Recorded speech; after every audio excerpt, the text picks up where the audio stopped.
Greetings, system failure listeners. Nate here with your weekly essay read. This one entitled Witchcraft and subtitled The Strange and Terrifying History of Ergot. Key takeaways. Number 1, Ergot in the 20th century. Consciousness-altering drugs have had a tremendous, but often unrecognized impact on human society. Number 2, witchcraft. Ergot may have been the cause of the Salem witch trials of 1692. Number 3, the Anabaptist revolt. Ergot may also have caused a shocking revolt that gripped the German city of Munster during the Protestant Reformation.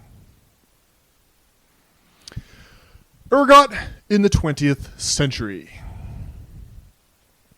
The story of human civilization is a duet between human consciousness and substances that alter it.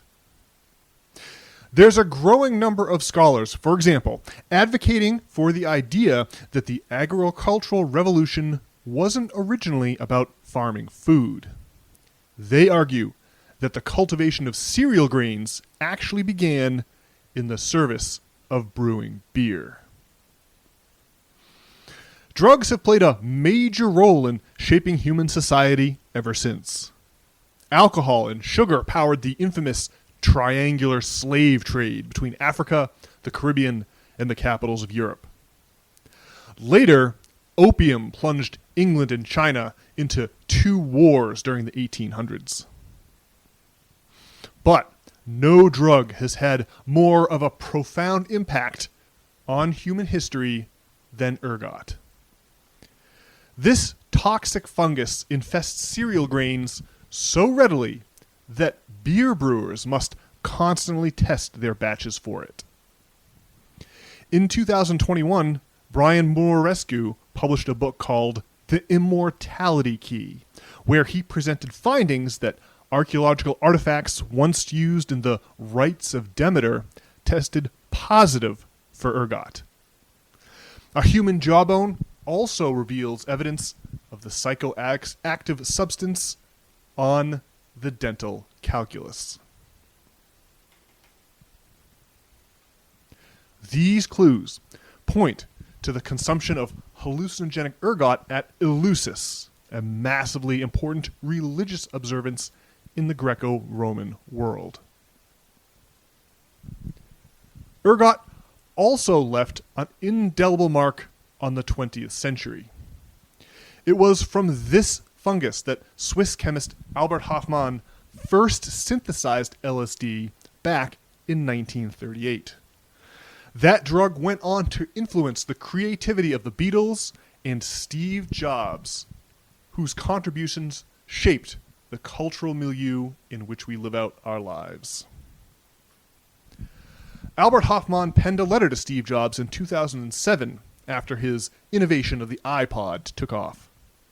Jobs had been so open about the impact of LSD on his revolution of the Apple Computer Corporation that Hofmann wanted to open a dialogue during the final years of his life. The Beatles famously took an LSD-fueled trip to India in 1968. Their experience with the Maharishi delivered them from the poppy surf guitars of I Wanna Hold Your Hand into the visionary White Album. Under the guise of LSD, ergot has impacted both ancient and modern society in ways that we're only just beginning to grapple with. Witchcraft. In 1976, Linda R. Corporeal published a famous paper that theorizes that ergot also caused the Salem witch trials of 1692. She titled it Ergotism, the Satan Loosed in Salem. Her theory was that a late thaw caused moist conditions in the storehouses of Salem, Massachusetts. unbeknownst to the town's Puritan inhabitants, ergot fungus infested their grain. As the contaminated grain was consumed, some of the townspeople began to experience convulsions and strange visions. The Puritans had no lens through which to understand these bizarre occurrences, except through the zealous Christian faith that had driven them from the old world onto a dark new continent. Recognizing the nefarious influence of the devil, they turned on each other in an orgy of violence. 20 people lost their lives, and the tragic incident still haunts the public imagination to this day. The Anabaptist Revolt.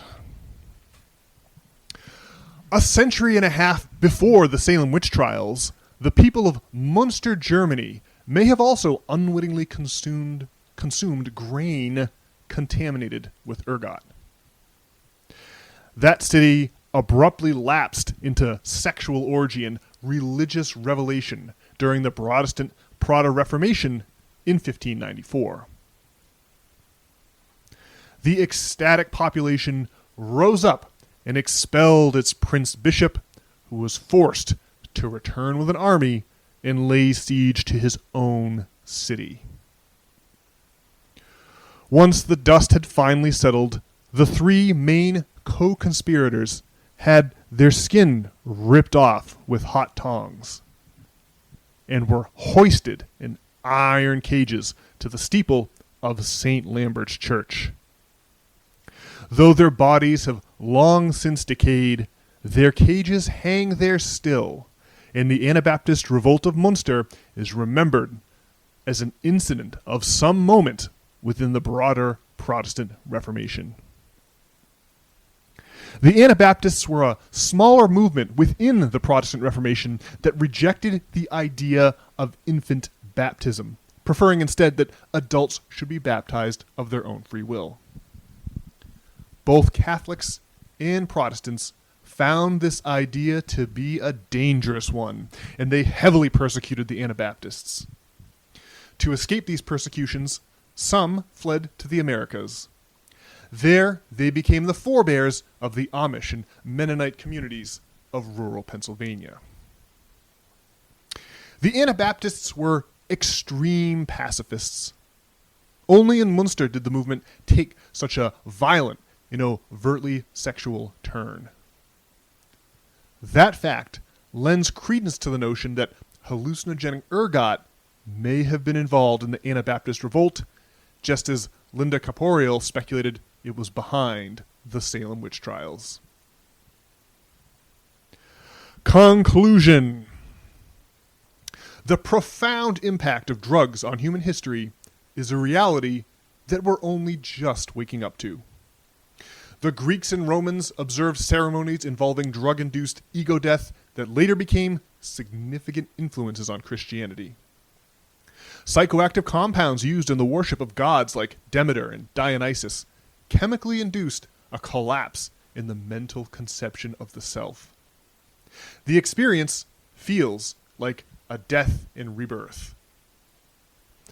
The kykeon of Demeter and the wine of Dionysus live on to this day as the bread and wine of the Christian Eucharist. After the fall of Rome, Christian authorities began harshly condemning the old pagan rites as devil worship. Even the ones that bequeathed to Christianity its themes of death and rebirth. The medieval church tolerated no spiritual competition to the Christian Eucharist. Magical ingredients, like the ergot in the potions consumed at Eleusis, were condemned as witchcraft. This history of repression has concealed the considerable influence that drugs have had on the mystical and creative experiences that define the human story. But today, in the 21st century, that history is finally coming to light. Alrighty, folks, well, that's it for this week's audio essay. I hope you enjoyed it. If you did, consider paying us a little visit over at systemfailure.org. There you can read the text versions of these weekly essays, which include flavor text from Will and Ariel Durant and other historians. And this week it includes an actual image in Albert Hoffman's own handwriting of the letter that he sent to Steve Jobs back in 2007.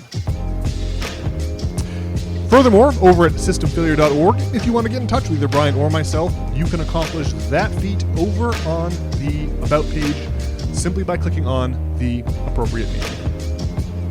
Alrighty, folks, well, that's it for me. I will be back on Monday with a regularly scheduled edition of the Old System Failure podcast. Can't wait to talk to you all then. In the meantime, I hope you're having a great week.